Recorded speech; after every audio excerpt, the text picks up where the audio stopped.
இந்த நாளிலும் கூட இயேசு கிறிஸ்துனுடைய 7 வார்த்தைகளை குறித்து, சிலுவையில் இயேசு கிறிஸ்து பேசினதான அந்த 7 வார்த்தைகளை குறித்து நாம் தியானித்து கொண்டிருக்கிறோம். இந்த நாள் கொடுத்ததான தேவனுக்கு நாம் நன்றி செலுத்துவோம். இந்த நாளிலும் கூட உங்களுடைய மத்தியில் கத்தர் சிலுவையில் பேசினதான முதல் வார்த்தையாகிய பிதாவே இவர்களுக்கு மன்னியும் என்கிறதான வார்த்தையை குறித்து உங்களிடத்தில் பேசும்படியான வாய்ப்பை தேவன் கொடுத்துருக்கிறது என்று சந்தோஷப்படுகிறேன். இந்த நாளிலும் கூட கத்தர் இந்த வார்த்தையின் மூலமாக நம்மளிடத்தில் என்ன பேச சித்தமாக இருக்கிறாரோ அதை பேசும்படியாக நம்முடைய இருதயத்தை நாம் ஒருமுகப்படுத்துவோம். கர்த்தர் நம்மோடு பேசி நம்முடைய வாழ்க்கையில் கிரியை செய்ய வல்லவராயிருக்கிறார். நாம் ஒரு வசனத்தை நம்ம எடுத்து வாசிப்போம். லூக்கா எழுதினதான சுவிசேஷம் அதனுடைய 23வது அதிகாரம் அதனுடைய 34வது வசனத்தை நாம் எடுத்து வாசிக்க கேட்போம். அப்பொழுது இயேசு, பிதாவே இவர்களுக்கு மன்னியும், தாங்கள் செய்கிறது இன்னதென்று அறியாதிருக்கிறார்களே என்றார். ஆமென். இயேசு கிறிஸ்து சிலுவையில் பட்டதான பாடுகளை குறித்து நம்ம அதிகமாக நமக்கு வசனத்தில் நம்ம வாசிச்சிருப்போம். மத்தேயு, மார்க்கு, லூக்கா, யோவான் என்று அந்த 4 சுவிசேஷத்திலையுமே இயேசு கிறிஸ்து எப்படிப்பட்டதான பாடுகளுக்கு மத்தியில் அவர் போனார், எப்படி நமக்காக அடிக்கப்பட்டார், எப்படி முள்ளினால் செய்யப்பட்ட கிரீடத்தை நம்முடைய தலையில் ஏற்றுக்கொண்டார், எப்படி தன்னுடைய சிலுவையை சுமந்து அவர் நடந்து போனார் என்கிறதான அவருடைய ஒவ்வொரு பாடுகளையும் குறித்து நம்ம தெளிவாக நம்ம தியானிச்சுக்கிட்டே வரோம். ஆனால் அந்த பாடுகள் எல்லாம் அவர் ஏற்றுக்கொண்டு தன்னுடைய சிலுவையை அவர் ஏற்றுக்கொண்டு சிலுவையில் இயேசு கிறிஸ்துவை அறையும் போது அவர் தன்னுடைய சுற்றி இருக்கிற ஜனங்களையும் அவருக்கு உபத்திரவப்படுத்தின ஜனங்களையும் பார்த்து சொல்லுகிற அந்த வார்த்தை தான், பிதாவே இவர்களுக்கு மன்னியும், தாங்கள் செய்கிறது இன்னதென்று அறியாதிருக்கிறார்களே என்று சொல்லுகிறதான ஒரு வார்த்தையை நம்மளால் பார்க்க முடியும். அவர் எவ்வளோ பெரிய ஒரு வழியிலையும் வேதனையிலையும் எவ்வளவோ கஷ்டங்கள் அவருடைய வாழ்க்கையில் இருந்திருக்கும். ஏன்னா அவர் இயேசு கிறிஸ்து 100% ஒரு மனுஷனாக இந்த பூமியில் வாழ்ந்தார்.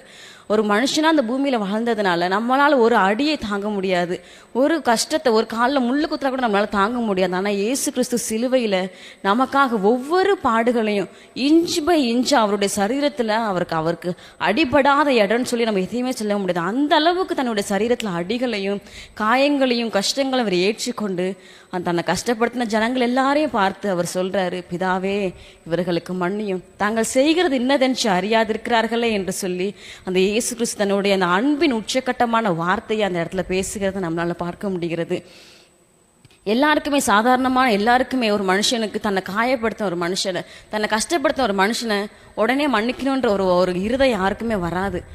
என்ன வரும் நமக்கு? உடனே நமக்கு அந்த இடத்துல கோபம் வரும்.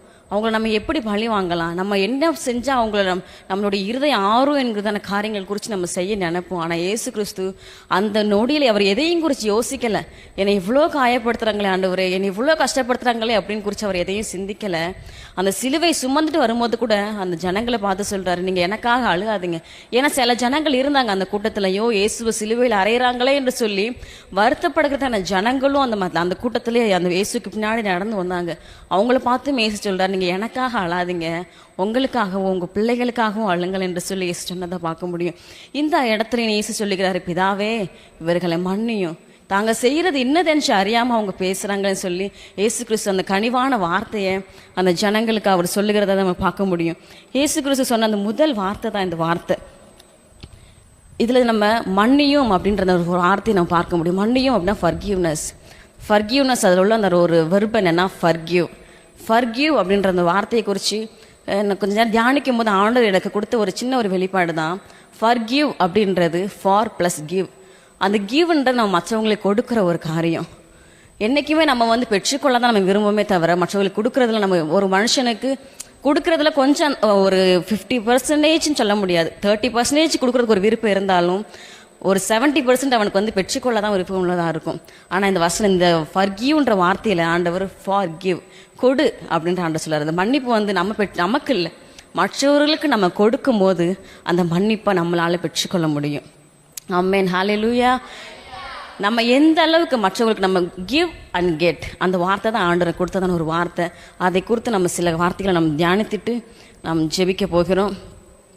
நம்ம எந்த அளவுக்கு நம்ம கொடுக்குறோம். மன்னிப்புன்றது நமக்கு உடனே நமக்கு மன்னிக்க வராது. நம்ம சில நேரங்களில் நம்ம யோசிப்போம், சில நேரங்களில் நம்ம ஒரு நாள் நமக்கு எடுக்கும், சில நேரங்களில் ஒரு மாதம் எடுக்கும் ஒரு காரியங்களை நமக்கு மன்னிக்கிறதுக்கு. எவ்வளோ நாட்கள் எடுத்தாலும் எவ்வளோ நேரம் எடுத்தாலும் நம்ம அந்த மன்னிப்பு அப்படின்னும் போது நம்ம மன்னிச்சிட்டா நம்மளுடைய இருதயத்தில் என்னை இவ்வளோ கஷ்டப்படுத்தாங்க, நான் ஒரு வாரத்தில் மன்னிச்சிட்டேன்னு சொல்லிட்டேனே, ஆனால் அவங்கள அது நமக்கு ஒரு ஹர்ட்டான ஒரு காரியம்தான். என்னை இப்படி ஹர்ட் பண்ணால் நான் எப்படி மன்னிக்கிறதுன்றது ஒரு கடினமான ஒரு வார்த்தை, அது ஒரு எமோஷ்னல் திங். ஆனால் அந்த இடத்துல நம்ம விட்டு கொடுத்து அந்த ஃபர்கிவ் அப்படின்றத மற்றவங்களுக்கு நம்ம மன்னிப்பை கொடுக்கும்போது தேவன் நமக்கு தரது அந்த கெட் அப்படின்றது, அதாவது நமக்கு நாம் பெறுகிற ஒரு காரியம் என்னென்னா ஃபர்கட் அப்படின்றது. அந்த ஃபர்கட் அப்படின்ற வார்த்தைக்கு நமக்கு எல்லாருக்கும் அர்த்தம் தெரியும், மறக்கப்படுதல் அப்படின்றது. நம்ம ஒருத்தவங்களுடைய பாவத்தை நம்ம மன்னிக்கும் போது தேவன் நம்மளுடைய பாவங்களை மறக்கிற தேவனாக இருக்கிறார். ஆமென், ஹல்லேலூயா. எத்தனை பேரால சொல்ல முடியும், நான் மன்னிச்சதுனால நான் மறக்கப்பட்டிருக்கேன், எத்தனை பேரால சொல்ல முடியும்? ஆமாம். ஏன்னா அவர் நம்ம மன்னிக்கும் போது அவர் நம்ம மறக்கிற தேவனாக இருக்க. மீகா தீர்க்க தரிசன புத்தகம் அதனுடைய 7வது அதிகாரத்தில் 18, 19 ஆகிய வசனங்கள் நம்ம வாசிக்க கேட்போம். மீகா தீர்க்கதரிசியின் புத்தகம் அதனுடைய 7வது அதிகாரம் அதனுடைய 18, 19 ஆகிய வசனங்களை நாம் வாசிக்க கேட்போம். தமது சுதந்திரத்தில் மீதியானவர்களுடைய அக்கிரமத்தை பொறுத்து மீறுதலை மன்னிக்கிற தேவரீருக்கு ஒப்பான தேவன் யார்? அவர் கிருபை செய்க விரும்புகிறபடியால் அவர் என்றென்றைக்கும் கோபம் வையார். அவர் திரும்ப நம்மேல் இறங்குவார்.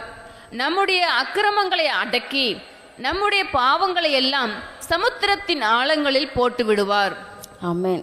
சமுத்திரத்தின் ஆழம்னு சொல்லும் போது ஈஸியாக போய் தோண்டி எடுக்கக்கூடிய ஒரு காரியம் இல்லை. சமுத்திரத்தின் ஆழம்னும் போது அது ஒரு கடைசி ஒரு முனை. அப்படி அந்த அளவுக்கு நம்ம ஒருத்தவங்களை நம்ம மன்னிக்கும் போது தேவனாகிய கர்த்தர் நம்மளுடைய பாவங்களை சமுத்திரத்தின் ஆழத்தில் நம்மளுடைய அக்கிரமங்களையும் பாவங்களையும் தூக்கி எடுத்து அதை நம்ம மறக்க பண்ணுகிற தேவனாக இருக்கிறார். இயேசு கிறிஸ்துவானவர் அவர் வார்த்தையில் சொல்லுகிற தேவன் மட்டும் இல்லை, அவர் தன்னுடைய வாழ்க்கையில் அதை செய்து காட்டுகிற தேவனாகவும் இருக்கிறார். மத்தேயு எழுதின அந்த சுவிசேஷம் அதனுடைய 5வது அதிகாரம் 4வது வசனத்தில் நம்ம வாசிக்கும் போது அதில் இயேசு கிறிஸ்து தாமே சொல்லப்படுகிற ஒரு வசனம் நம்ம வாசிக்க முடியும். நான் உங்களுக்கு சொல்லுகிறேன், உங்கள் சத்துருக்களை சிநேகியுங்கள், உங்களை சபிக்கிறவர்களை ஆசீர்வதிங்கள், உங்களை பகைக்கிறவர்களுக்கு நன்மை செய்யுங்கள், உங்களை நிந்திக்கிறவர்களுக்காகவும் உங்களை துன்பப்படுத்துகிறவர்களுக்காகவும் ஜெபம் பண்ணுங்கள் என்று சொல்கிறது. அந்த வசனத்தை நாம் வாசிக்க முடிகிறது. இது இயேசு கிறிஸ்து தாமே தன்னுடைய வாயினால் சொன்னதான ஒரு வசனம். எப்போனா அவர் பிரசங்கத்தில் சொன்ன ஒரு வசனம், ஜனங்களுக்கு அவர் டீச் பண்ணும்போது அவர் சொன்னதான ஒரு வசனம். கண்டிப்பாக இயேசு கிறிஸ்து சிலுவையில் அறையப்பட்டிருக்கும் போது இந்த பிதாவே இவர்களுக்கு மன்னியும் அப்படின்னு சொல்லி அந்த இயேசு அந்த வார்த்தையை சொல்லுகிறதான நேரத்தில் கண்டிப்பாக அவரை சுற்றி சில ஜனங்கள் அப்படியே சூழ்ந்து கொண்டு நின்றுப்பாங்க. இயேசு எப்படி அந்த அந்த பாதையில் எப்படி போறாருன்னு சொல்லி அவர் கவனிக்கிறதுக்காகவே சில ஜனங்கள் அவர் பார்த்து கொண்டே இருந்திருப்பாங்க. அந்த ஜனங்களுடைய மத்தியில் அவர் சொல்லுகிறாரு, பிதாவே இவர்களுக்கு மன்னியும் அப்படின்னு சொல்லி தன்னுடைய வாழ்க்கையின் மூலமாக தன்னுடைய வார்த்தை பிரசங்கத்தின் மூலமாக மட்டும் இல்லை, தன்னுடைய வார்த்தையின் மூலமாகவும் இயேசு கிறிஸ்து அங்கே அவர் வாழ்ந்து காட்டுகிறத நம்மளால பார்க்க முடிகிறது. பிதாவே இவர்களுக்கு மன்னியும் என்று சொல்லி அந்த மன்னிப்பு அவர் தன்னுடைய வாழ்க்கையில அவர் ஜனங்களுக்கு எடுத்துக்காட்டாக வாழ்ந்து காட்டுகிறத பார்க்க முடியும். அது மட்டும் இல்லை, மார்க் எழுதினதான சுவிசேஷம் 11வது அதிகாரம் அதனுடைய 25வது வசனத்தை நம்ம வாசிக்கும் போது, நீங்கள் நின்று ஜெபம் பண்ணும்போது ஒருவன் பேரில் உங்களுக்கு யாதொரு குறை உண்டாயிருக்குமானால் பரலோகத்தில் இருக்கிற உங்கள் பிதா உங்கள் தப்பிதங்களை உங்களுக்கு மன்னிக்கும்படி உங்கள் அந்த குறையை அவனுக்கு மன்னியுங்கள் என்று சொல்லப்படுகிறது நம்மளால பார்க்க முடியுது. இந்த வசனத்தில் நம்ம ஜெபம் பண்ணும் போது, அதாவது ஜெபிக்கிறதுக்காக நம்ம தேவனுடைய சமூகத்தில் போகும்போது நம்ம மற்றவங்க பேரில் நமக்கு ஒரு குறை இருக்குது அப்படின்னு தெரிஞ்சிச்சுன்னா நம்ம மன்னிச்சதுனால அவர் மன்னிக்கணும்னு இல்லை, தேவன் உங்களுக்கு மன்னிக்கணும் அப்படின்னா நீங்கள் என்ன பண்ணுங்க, நீங்கள் மன்னிங்க அப்படின்னு சொல்லி ஆண்டவர் சொல்லிக்கதான ஒரு வசனத்தை பார்க்க முடியும். நம்ம மன்னிச்சோம்னா தான் நம்ம தேவனுடைய சமூகத்தில் போய் நம்மளால இருந்து ஜெபம் பண்ண முடியுங்கிறத தான் இயேசு இந்த வசனத்தை சொல்லப்படுகிறத நம்ம பார்க்க முடியும். நம்ம சொல்லலாம் ஈஸியாக, அவர் ஒரு தேவனாக இருந்தார் அதனால் அவர் மன்னிச்சாரு, நான் ஒரு மனுஷனாச்சே நான் எப்படி மன்னிக்க முடியும், நான் ஒரு மனுஷன், நான் ஒரு குறைவுள்ள மனுஷன் இல்லை, நான் எப்படி மன்னிக்க முடியும் அப்படின்னு சொல்லி நம்ம கேட்கலாம். இயேசு மட்டும் இல்லை வசனத்தில் அந்த வேதத்தில் மன்னிச்சதை குறித்து நம்ம பார்க்குறது இயேசுவை மட்டும் இல்லை, பழைய ஏற்பாட்டில் நம்ம வாசிக்கும் போது ஆதியாகமத்தின் புஸ்தகம் அதனுடைய அந்த கடைசி அதிகாரங்களை நம்ம யோசேப்பை குறித்து நம்ம அதிகமாக நாம் பார்த்து கொண்டு இருக்கலாம். அந்த யோசேப்பினுடைய வாழ்க்கையில் அவனுடைய சகோதரர்கள் அவனுக்கு பண்ணின கஷ்டங்கள் கொஞ்சம் நஞ்சம் இல்லை. அவனை சிறு வயது முதலே தகப்பன் அவனை அதிகமாக நேசிக்கிறாருன்றதுக்காகவே அதிகமாக அவனை பகைச்சிட்டே தான் இருந்தாங்க. அவனுக்கு என்னெல்லாம் பொல்லாங்க செய்யலாமோ, என்னெல்லாம் தீங்கு செஞ்சு அவனை கொன்றலான்னு கூட அவங்க திட்டம் பண்ணி அந்த அளவுக்கு அவனை வெறுத்து அவனுக்கு பலவிதமான தீமைகளை செஞ்சதை நம்ம அந்த ஆதியாகமத்தில் நம்ம வாசிக்க முடியும். அதில் அந்த கடைசி அந்த 50வது அதிகாரத்தில் நம்ம வாசிக்கும் போது அவர் தன்னுடைய சகோதரர்களை மீண்டுமாக அவர் ஏற்றுக்கொள்கிறாரு, தன்னுடைய தகப்பனை அவர் ஏற்றுக்கொண்டு அவர்களை போஷிச்சு பராமரிக்கிறாரு. கடைசியாக தன்னுடைய தகப்பன் மறிச்சதுக்கப்புறம் அவருடைய சகோதரர்கள் அவருடைய யோசிப்பினத்தை சொல்லும்படியாக சில வார்த்தைகளை சொல்லி அனுப்புறது நம்மளால 17வது வசனத்தில் நம்ம வாசிக்க முடியும். ஒரு வாசிக்க கேட்போம். ஆகையால் உம்முடைய தகப்பனாருடைய தேவனுக்கு ஊழியக்காரராகிய நாங்கள் செய்த துரோகத்தை மன்னிக்க வேண்டும் என்று அவனுக்கு சொல்ல சொன்னார்கள். அவர்கள் அதை யோசேப்புக்கு சொன்னபோது அவன் அழுதான். ஆமென். இந்த வசனத்தை நம்ம வாசிக்கிறோம். அதாவது மன்னிக்க வேண்டும் என்று சொல்லி அவங்க சகோதரர்கள் வந்து வாலண்டரியா அவரை கேட்குறாங்க. ஆக்சுவலி அவர் வந்து மன்னிச்சு தான் அவங்கெல்லாம் ஏற்றிக்கொண்டு அவர்களை போஷித்து பாதுகாத்து கொண்டு இருந்தார். ஆனாலும் மறுபடியும் அந்த சகோதரர்கள் வந்து குற்ற உணர்வு தாங்க முடியாமல் வந்து சொல்கிறாங்க, ஐயோ அப்பா இப்போ இறந்துட்டாரு, இனி என்ன எங்களை வந்து அவர் பழி வாங்கிடுவாரோ, நாங்கள் செஞ்ச துரோகத்துக்காக அவர் இனி எங்களை ஏதாவது பழி வாங்கி எங்களை ஏதாவது கஷ்டப்படுத்தி வரேன்னு சொல்லி பயந்து போய் அவருடைய சகோதரர்கள் போய் அவர் இடத்துல மன்னிப்பு கேட்கும்படி அவங்க ஃபஸ்ட்டு நேரம் வரல, சொல்லும்படி சொல்லி அனுப்பியிருக்காங்க. ஆனால் அந்த வார்த்தையை கேட்ட உடனே அந்த கடைசியில் வாசிக்க முடியும், யோசேப்பு இந்த கேட்ட உடனே அழுதான் என்று சொல்லி அந்த நம்ம வாசிக்க முடியுது.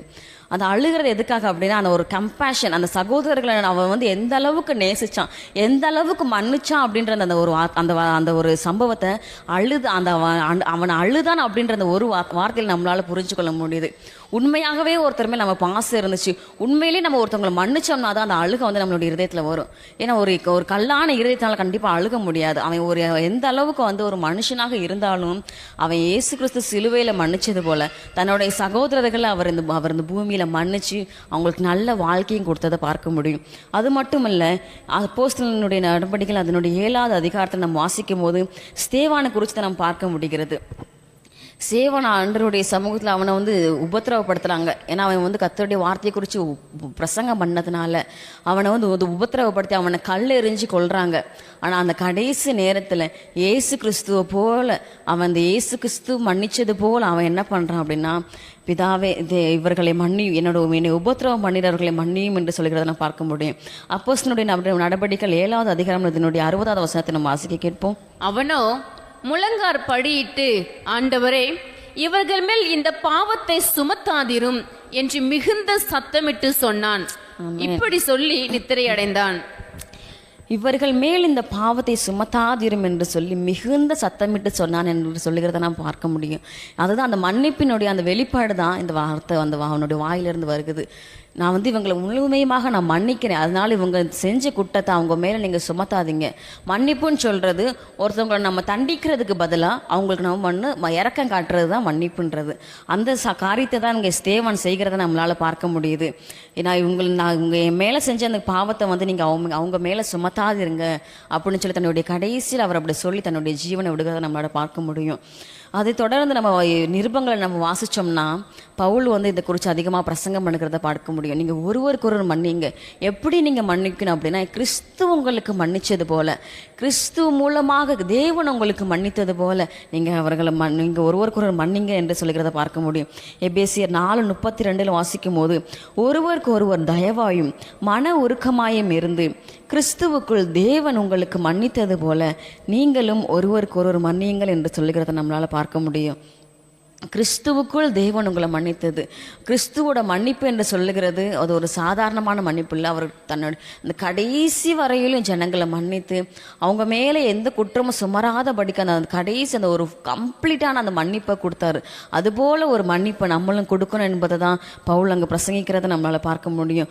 அது மட்டும் இல்லை, கொலோசியர்களுக்கு நிருபம் 3ஆம் அதிகாரம் 13ஆம் வசனத்தில் இப்படி சொல்லப்பட்டிருக்கு, ஒருவருக்கு ஒருவர் தாங்கி ஒருவர் பேரில் ஒருவருக்கு குறைபாடு உண்டானால் கிறிஸ்து உங்களுக்கு மன்னித்தது போல ஒருவருக்கு ஒருவர் மன்னியுங்கள் என்று சொல்லுகிறத நம்மளால் பார்க்க முடியும். கிறிஸ்து உங்களுக்கு மன்னித்தது போல, ஏன்னா அவர் வந்து பேசுகிறத வந்து அந்த கிறிஸ்துவின் காலத்தில், அந்த கிறிஸ்து சிலுவையில் அறையப்பட்ட காலத்தில் வாழ்ந்துகிறதான ஜனங்களை குறித்து அவர் வந்து பேசி கொண்டிருக்கிறார். அதாவது அவங்க வந்து கண்களால் பார்த்துருக்குறாங்க கிறிஸ்து எப்படி ஜனங்களை மன்னித்தார் அப்படின்றத அந்த ஜனங்கள் கண்களால் பார்த்ததுனால அவங்களுக்கு புரியும்படியாக சொல்கிறாரு. நீங்கள் மன்னிக்க வேண்டும் என்பது எப்படி மன்னிக்கணுமா, கிறிஸ்து உங்களுக்கு மன்னித்தது போல. நீங்கள் எல்லாரும் சேர்ந்து தான் கிறிஸ்துவை சிலுவையில் அறையும்படியாக ஒப்பு கொடுத்தீங்க. நம்ம எல்லாரும் சேர்ந்து தான் நம்ம அவரை காயப்படுத்தணும், கஷ்டப்படுத்தணும். ஆனாலும் கிறிஸ்து நம்மளை என்ன பண்ணார், நம்மளை தண்டிக்கலை, அவர் நம்மளை மன்னிச்சார். அதே போல தான் நமக்கு விரோதமாக யாராவது குறைகளோ ஏதாவது நமக்கு விரோதமாக நமக்கு செஞ்சாலும் நம்ம அவங்கள மன்னிக்கணும் என்பதை தான் அந்த பவுல் அந்த இடத்துல சொல்லுகிறத நம்மளால் பார்க்க முடியும். பவுல் பிரசங்கிச்சது மட்டும் இல்லை, அவருடைய மன்னிச்சார் அப்படின்றதையும் நம்ம வாசிக்க முடியும். 1 கொரிந்தியர் 4ஆம் அதிகாரம் அதனுடைய 12ஆவது வசனத்தை நம்ம வாசிக்கும் போது, எங்கள் கைகளினாலே வேலை செய்து பாடுபடுகிறோம், வையப்பட்டு ஆசீர்வதிக்கிறோம், துன்பப்பட்டு சகிக்கிறோம் என்று சொல்லுகிறத பார்க்க முடியும். இங்கிலீஷில் வாசிக்கும் போது we bless when we are persecuted அப்படின்றத நம்ம வாசிக்க முடியும்.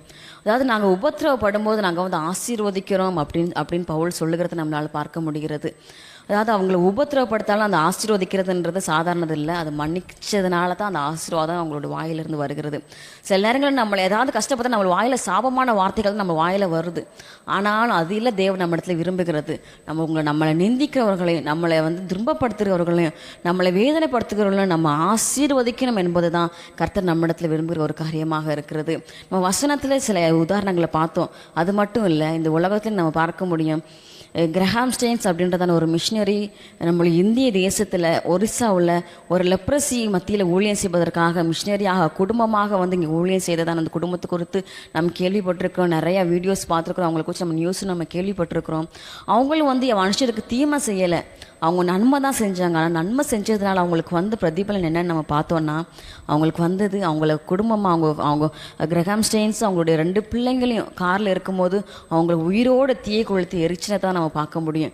ஆனால் அப்படி ஒரு சூழ்நிலை, அப்படி ஒரு சம்பவம் நடந்ததுக்கு அப்புறமும் கிரஹாம் ஸ்டெயின்ஸுடைய மனைவி அவங்க என்ன சொல்கிறாங்க, பப்ளிக்காக என்ன சொல்கிறாங்க, கிறிஸ்து மன்னிச்சது போல் நானும் மன்னிக்கிறேன் அப்படின்னு சொல்கிறாங்க. ஈஸியாக எந்த ஒரு மனுஷனாலும் அந்த வார்த்தை வந்துடாது.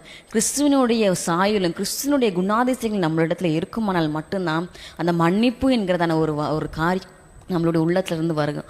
அதுதான் அந்த மன்னிப்பு, அந்த கிறிஸ்துவனுடைய சாயல் அவங்களிடத்து இருந்தனால தான் அவங்க பப்ளிக்காக சொல்கிறாங்க, என்னுடைய கணவனாரை துன்பப்படுத்தினவங்களை நான் தண்டிக்க விரும்பலை, கிறிஸ்து எப்படி அவரை துன்பப்படுத்தினவங்களை மன்னிச்சாரோ அதே போல் என்னுடைய கணவனையும் என்னுடைய பிள்ளைங்களையும் கொன்றவர்களை நான் மனதார மன்னிக்கிறேன் என்று சொல்லி அவங்க சொன்னதான ஸ்டேட்மெண்ட்டை நம்ம அதிகமாக கேட்டிருக்கிறோம். அது மட்டும் இல்லை, ரீசெண்டாக கூட ஹைதராபாத்தில் பிரவீன் பகடாலா அப்படின்றதான ஒரு ஊழியக்காரருடைய மரணத்தை குறித்து நம்ம கேள்விப்பட்டிருப்போம். ஒரு மர்மமான முறையில் இறந்தார். அவருடைய இறந்ததுக்கான ஒரு கிளியரான எவிடன்ஸ் எதுவுமே இல்லை. ஆனால் என்ன சொன்னாங்கன்னா, அவர் ஏதோ சுவிசேஷ விரோதிகள் தான் அவரை கொன்றதாக அதிகமாக நியூஸ் நமக்கு வெளியில் வந்துச்சு. ஆனால் அந்த நேரத்தில் அவங்களுடைய ஒய்ஃப் என்ன பண்ணாங்கன்னா, ஒரு பப்ளிக்கான ஒரு ப்ரொக்ளமேஷன் பண்ணாங்க. என்னென்னா, என்னுடைய கணவனை யாரெல்லாம் துன்பப்படுத்தி கொன்றாங்களோ அவங்க நான் மனதார மன்னிக்கிறேன் என்று சொல்லி அவங்க சொன்னதை பார்க்க முடியும். இதே போல தான் ஏதோ என்னைக்கும் நடந்த ஒரு மன்னிப்புன்றது என்றைக்கும் நடந்ததில்லை. நம்மளுடைய வாழ்க்கையில் அநேக நேரங்களில் கிறிஸ்துவ நம்மளை மன்னிச்சிருக்காரு, அநேக மனுஷர்கள் நம்மளை மன்னிச்சிருக்காங்க, நம்மளும் நம்ம மன்னிச்சிருக்கோம். ஆனால் மன்னிச்சதுனால நம்ம ஒரு நாள் நம்ம குறைந்து போனது கிடையாது. மன்னிச்சதுனால அந்த மன்னிப்பினுடைய நன்மையும் மன்னிப்பினுடைய மேன்மையும் நம்மளுடைய வாழ்க்கையில் நம்ம ஒவ்வொரு நாளும் அனுபவித்து கொண்டிருக்கிறத நம்மளால் பார்க்க முடியும்.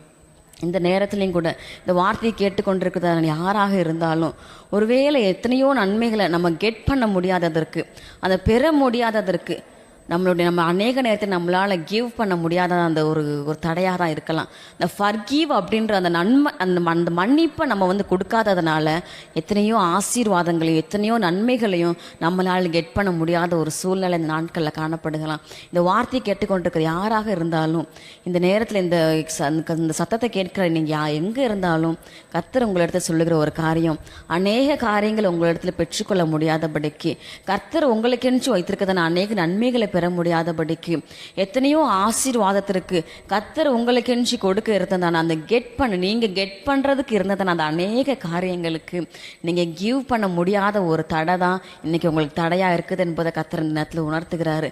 யாரெல்லாம் ஏதோ சின்ன சின்ன காரியத்தினால ஒரு மன கஷ்டங்கள் வந்திருக்கலாம், மன்னிக்க முடியாத ஒரு சூழ்நிலையினால நீங்க கஷ்டப்பட்டு கொண்டிருக்கலாம். ஆனா கர்த்தர் இன்னைக்கு உங்களுக்கு கிருபையை கொடுக்கிறாரு. எத்தனையோ காரியங்கள் மனுஷனால கூடாத காரியங்கள் தேவனால கூடும் என்று நம்ம வசனத்துல வாசிக்கிறோம். ஒருவேளை உங்களால் உங்க மாம்ச பலத்தினால மன்னிக்க முடியல அப்படின்னு சொல்லி நீங்க நினைக்கலாம். ஆனால் கிறிஸ்துவனுடைய பலன் உங்கள் கூட இருந்துச்சுன்னா கண்டிப்பாக அந்த காரியத்தில் மன்னிக்க வச்சு உங்களுக்கென்று தேவன் வச்சிருக்கதான ஆசீர்வாதங்களை நீங்கள் கெட் பண்ணுவதற்கு, நீங்கள் பெற்றுக்கொள்வதற்கு கர்த்தர் உங்களுக்கு ஒரு பெரிய வழிவாசல்கள் திறப்பார் என்பதை சொல்லி இந்த நேரத்தில் நான் வார்த்தையை முடித்துக் கொள்கிறேன். நம்ம ஒரு விசையாக நம் தலைகளை தாழ்த்தி கர்த்தரிடத்தில் நம்ம ஒப்பு கொடுப்போமா? கர்த்தரே, நான் இந்த நேரத்தில் என்னிடத்தில் காணப்படுகிறதான ஏதோ சின்ன சின்ன காரியங்களாக இருந்தாலும், என்னிடத்தில் மன்னிக்க முடியாத காரியமாக இருந்தாலும், நான் யாரை ஏதோ என்னோட கூட பிறந்த சகோதரர்களாக இருக்கலாம், இல்லை எப்பயோ ஃப்யூச்சரில் இல்லை லைஃப்பில் நான் எப்பயோ பார்த்த ஒரு நபராக இருக்கலாம், நான் என்னுடைய ஸ்கூல் லைஃப்பில் உள்ள நான் ஒரு பகையாக இருக்கலாம், ஏதோ ஒரு பகையினால் மன்னிக்க முடியாதபடிக்கு இந்த நேரத்தில் கஷ்டப்பட்டு கொண்டிருப்பீர்கள். ஆனால் கர்த்தர் இந்த நேரத்தில் உங்களை பார்த்து சொல்லுகிறார், மன்னிப்பதற்கான கிருபையை நான் உங்களுக்கு தருகிறேன்.